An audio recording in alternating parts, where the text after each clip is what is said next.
नमस्कार, मी पंजाब डक. आज आहे 27 जून 2026 आणि मी माझ्या शेतामध्ये या ठिकाणाहून खास करून महाराष्ट्रातल्या शेतकऱ्याला परत अंदाज देणार आहे. काल देखील राज्यामध्ये खूप ठिकाणी पाऊस झाला, आमच्या मराठवाड्यामध्ये झाला, परभणीकडे झाला, आम्हाला देखील खूप झाला. आम्हाला वापसा नसल्यामुळे आमच्या पेरण्या राहिल्या. पण राज्यात मात्र सोलापूर जिल्हा आणि त्याच्यानंतर धाराशिव लातूर जिल्ह्यातल्या शेतकऱ्याचे फोन आले, आमच्याकडे अद्यापही पाऊस नाही. तर सोलापूर जिल्हा, सांगली जिल्हा, आटपाडी हे पंढरपूर आणि लातूर धाराशिव त्या जिल्ह्यातल्या शेतकऱ्याला सांगू इच्छितो की आज 27-28च्या दरम्यान म्हणजे ह्या 3 दिवसामध्ये तुमच्याकडे पाऊस येणार आहे, म्हणून हा अंदाज लक्षात यायचा. तर त्याच्यानंतर म्हणजे हे पाऊस काय होईल हे तुम्हाला 2-3 दिवस पडेल. त्याच्यानंतर मग थोडा रिमझिम स्वरूपाचा असा काही येत नाही, म्हणून तुम्ही अंदाज लक्षात यायचा. पण राज्यात मात्र 1 जुलैपासून ते म्हणजे जुलैच्या पहिल्या आठवड्यात मात्र राज्यात काही काही ठिकाणी धुमाकूळ पाऊस घालणार आहे, जोरदार पाऊस पडणार आहे. त्याच्यामुळे सर्वप्रथम मुंबईकर, पुणेकर, अकोले, अहिल्यानगर, संगमनेर, ओझर ह्या पट्ट्यातल्या नाशिक, नंदुरबार, धुळे, जळगाव ह्या शेतकऱ्यांनी काळजी घेण्याची गरज आहे. कारण की जुलैच्या पहिल्या आठवड्यात मुंबईकडे देखील मुसळधार पाऊस पडणार आहे, काही ठिकाणी अतिवृष्टी होईल, म्हणून हे देखील सर्व शेतकऱ्यांनी लक्षात येतं. पुण्याकडे देखील अतिवृष्टी होईल, मुसळधार पाऊस पडणार आहे जुलैच्या पहिल्या आठवड्यात, म्हणून हे देखील त्यांनी लक्षात येतं. त्याच्यानंतर संगमनेर, अकोला, त्याच्यानंतर शिर्डी, राहता, कोपरगाव, वैजापूर, गंगापूर, त्याच्यानंतर इकडं फुलंब्री ह्या पट्ट्यामध्ये देखील काय होणार आहे ते जुलैच्या पहिल्या आठवड्यात मात्र त्यांच्याकडं मात्र मुसळधार पाऊस पडणार आहे, म्हणून हा त्या अंदाज त्यांनी लक्षात येतात.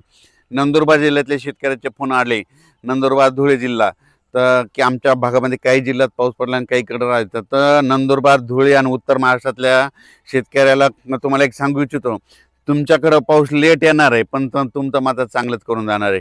कारण की तुमच्याकडं काय होणार आहे, जुलैच्या म्हणजे पहिल्या आठवड्यात इतका पाऊस पडणार आहे की पहिल्या पावसात तुमचे ओढे नाले सगळे ओव्हरफ्लो होणार आणि त्याच्यानंतर नदी नाले होणार आणि तुमचे जितके जे छोटे छोटे तळे बंधारे सगळे मात्र भरून जाणार आहेत.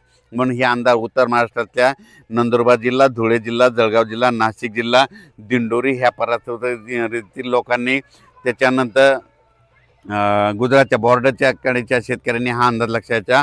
तुमच्याकडे पाऊस येणार आहे, थोडा सगळ्यापेक्षा उशीर येणार, पण मात्र तुमचं चांगला हे करून देणार आहे, तुमची पाण्याची टेबलच वाढवून देणार आहे, म्हणून हा तुमच्यासाठी आनंदाची बातमी.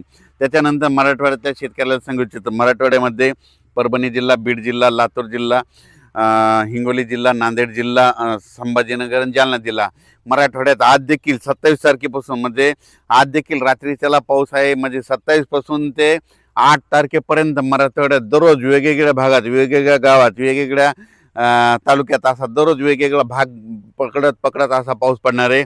म्हणून मराठवाड्यातल्या शेतकऱ्यांनी हे अंदाज लक्षात द्यायचा. जमिनीमध्ये ओला असेल तर तुम्ही तुमचं पेरून टाकायचं, नसता मग काय होईल की तुम्हाला 10 जुलैनंतरच पेरणी करायला वेळ भेटेल. कारण की आता मी सांगू शकतो, मी माझ्या शेतात ते 4 दिवस झालं वापसाच होत नाही, आम्हाला पेरायचं आहे पण पेरणी करताच येईना. म्हणून शेतकऱ्यांना ज्यांच्याकडे ईदभर ओले त्याने पेरणी करून टाकायची मराठवाड्यातल्या शेतकऱ्यांनी. त्याच्यानंतर विदर्भातल्या शेतकऱ्याला सांगू इच्छितो, विदर्भामध्ये आज देखील 27 पासून ते 8 जुलैपर्यंत चांगला दररोज वेगवेगळ्या भागात जोराचा पाऊस पडणार आहे. ज्या भागात वंचित राहिला त्या भागात देखील ह्या 8 ते 10 दिवसात पडून जाणार आहे. म्हणून ज्यांची पेरणी ईदभर ओल असेल ते विदर्भातल्या वर्धा जिल्हा, नागपूर जिल्हा, भंडारा जिल्हा, यवतमाळ जिल्हा, वाशिम जिल्हा, हिंगोली जिल्हा, अकोला जिल्हा, अमरावती जिल्हा, बुलढाणा जिल्हा, त्या शेतकऱ्यांनी काय करायचं, जमिनीत ओल झाली तर तुम्ही तुमची पेरणीची काळजी करून टाकण्यास काही हरकत नाही, म्हणून हेच देखील विदर्भातल्या शेतकऱ्यांनी लक्षात यायचं. पण राज्यात सांगायचं झालं तर म्हणजे 1 जुलै ते 8 जुलै दरम्यान मी म्हणलं होतं ना, जुलैमध्ये पहिल्या आठवड्यात राज्यात पाऊस खूप पडणार आहे. मग सगळ्यात जास्त पाऊस मुंबईकडे पडणार आहे, पुण्याकडे पडणार आहे, संगमनेर, अकोला, ओझर, विघ्नर कारखान्याच्या परिसरामध्ये मुसळधार, अतिमुसळधार पाऊस पडणार आहे. त्याच्यानंतर अहिल्यानगरचे जे वरचे धरण आहेत, निळवंडे धरण झालं, गंगापूरचं धरण झालं, म्हणजे जे कॅचमॅट एरियामधले म्हणजे उत्तर महाराष्ट्राकडे काय होणार आहे, जुलैच्या पहिल्या पावसाळ्यात खूप पाऊस पडणार आहे, त्याच्यामुळे नदीला पूर येणार आहे. त्याच्यामुळे बऱ्याच मोठ्या धरणामध्ये आवक यायला सुरुवात येणार आहे. म्हणून हा अंदाज सर्व शेतकऱ्यांनी लक्षात द्यायचा. शेतकऱ्याला सांगू इच्छितो, शेतकऱ्यांना ज्या भागात अद्यापही पाऊस आलेला नाही तर म्हणजे ह्या 27, 28, 29, 30 ह्या 4 दिवसात येईल. पण त्याच्यामधून जर काही गाव जर उरले तर 1 जुलै ते 8 जुलैमध्ये पाऊस पडणार आहे आणि त्या शेतकऱ्याची पेरणी होणार आहे. म्हणून शेतकऱ्यांनी घाबरून न जाता ही ही अंदाज लक्षात. आणि त्याच्यानंतर सोलापूर जिल्ह्यासाठी धाराशिव, लातूर आणि सांगली, बारामती ह्या पट्ट्यातल्या शेतकऱ्याला सांगू इच्छितो, तुमच्याकडं आज म्हणजे 27 तारखेला आज बऱ्याच भागात पाऊस पडणार आहे. पण 28, 29, 30च्या दरम्यान पुन्हा काय होणार आहे, आणखीन थोडा भाग कव्हर करणार आहे. पण त्याच्यानंतर काय होईल, नंतर 1 जुलै ते त्याच्यामध्ये सरी येत राहतील. तुमच्याकडे जर ईदभर ओल झाले तर तुम्ही तुमचा पेरणीचा निर्णय घेऊ शकता. पण तुम्हाला एक सांगू इच्छितो, म्हणजे पश्चिम महाराष्ट्रातले हे 2-3 जिल्हे आहेत, म्हणजे सांगली जिल्हा, साताराचा इकडचा अलीकडचा पूर्वेकडला भाग, त्याच्यानंतर सोलापूर जिल्हा, धाराशिव जिल्हा, ह्या पट्ट्यातल्या शेतकऱ्याला सांगू इच्छितो की की तुम्ही काय करायचं, जमिनीमध्ये जर ईदभर ओल झाली तर तुम्ही तुमचा पेरणीचा निर्णय घ्यायचा. तुमच्याकडे थोडं पावसाचं झुकतं माप कमी राहणार आहे, पण जास्त पाऊस मात्र उत्तर महाराष्ट्राकडे पडणार आहे.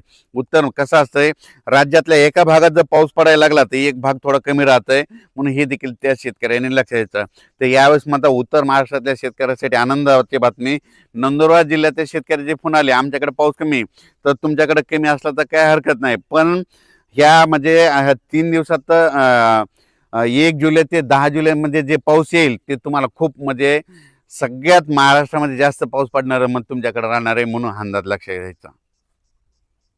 मात्र जुलैच्या पहिल्या आठवड्यात, पहिल्या वीकमध्ये मात्र हेवी टू हेवी रेन म्हणजे खूप मोठा पाऊस पडणार आहे. काही काही ठिकाणी अतिवृष्टी होणार आहे, अति मुसळधार पाऊस पडणार आहे, म्हणून हा अंदाज सर्व शेतकऱ्यांनी लक्षात घ्यायचा. म्हणजे खास करून उत्तर महाराष्ट्राकडे मुंबई, पुणे, नाशिक त्यांनी सतर्क राहण्याची गरज आहे. धन्यवाद.